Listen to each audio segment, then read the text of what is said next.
So, I just got around to watching the new film on Amazon called Ricky Stanicky. Wow, what a movie title. And yeah, this is a movie that I was actually kind of looking forward to because I thought the synopsis and the idea and the concept around this film was actually quite awesome and amazing and hilarious. This idea of this friend group, essentially, that as they were kids, they created this imaginary friend.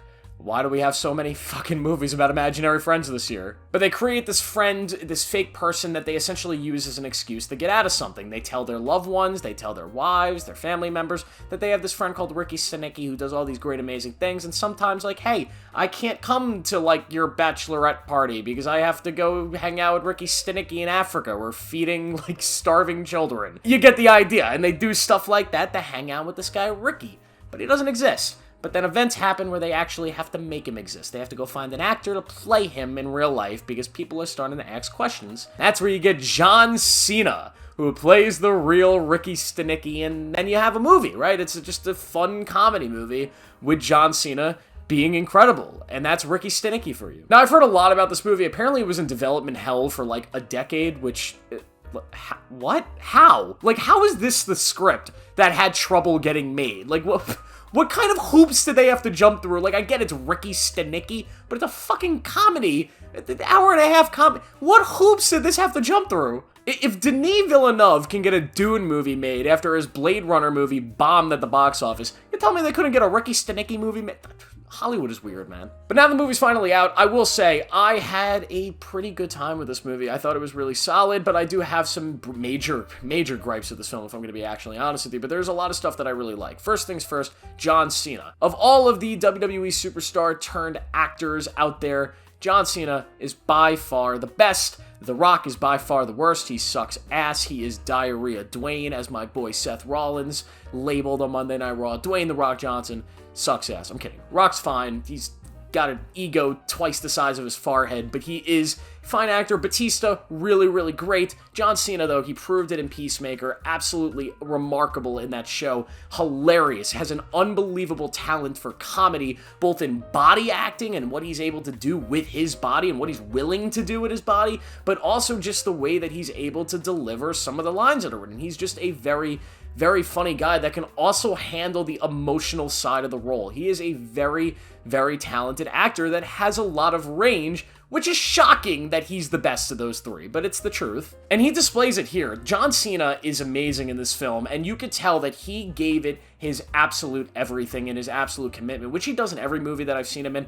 Peacemaker, like, he literally walked around in that costume to all the marketing events. Like, he absolutely embraces and embodies every role that he gets, which is what I love about him. Like, there's so much passion behind it that he can't help but love him, and he very much did it with this movie. He started a frickin' OnlyFans in real life, and he's still posting to it just to promote this damn movie.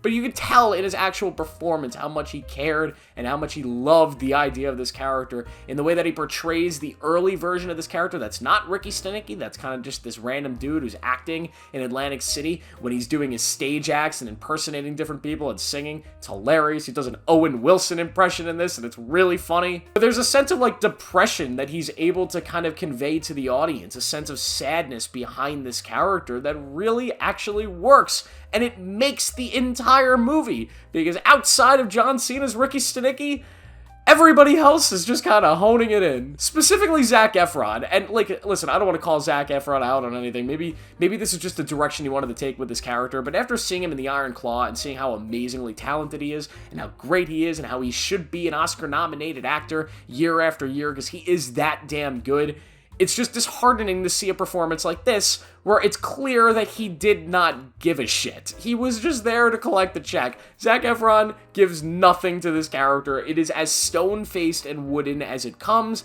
and it's also partly because the character is very stone-faced and wooden, which is why I'm giving him a little bit of leeway. I think that's just maybe the way they wanted the character to be presented. He's just kind of playing this typical dude who lies a lot. I guess that's pretty much the whole point of the character.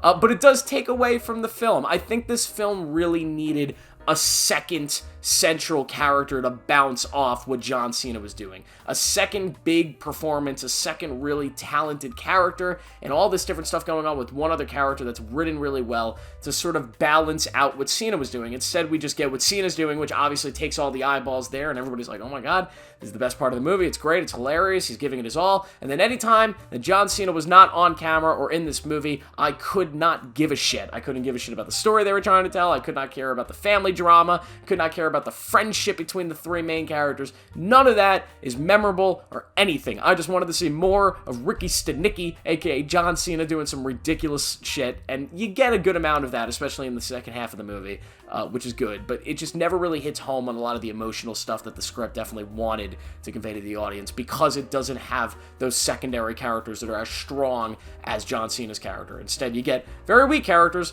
and very lifeless performances that very much hurt the movie. And the story here is nothing special. I mean, some of the themes of the story I kind of like. You know, there's some nice themes here. There's some nice thematical, subtextual stuff going on here that you like to see, that you don't get a lot in comedies. You know, they put in their subtext work, and I like that. You know, there was an attempt to tell a fun, interesting story. There was an attempt to capture a vibe of like an early 2000s comedy. I think it kind of fails on both of those lengths. Those are literally the worst parts of the movie. And yet again, I keep saying it, but John Cena saved this movie, man. John Cena, you take him out of the movie, this is like a 1.5 out of 5. But with John Cena, it's going to be a little bit higher than that, because, God, his performance in this movie is something that I will recommend this movie to all of you, just so you can go appreciate how great John Cena is. He is so entertaining here, so funny, so lighthearted, so kind of emotional, but he also sells the body humor, he sells the strength of this character. There's just so much good work done here by John Cena that I will recommend the movie, and I'll even give it an okay score. I will give Ricky Stanicky a 2.5 out of 5. Now, I know that doesn't sound like a very good score.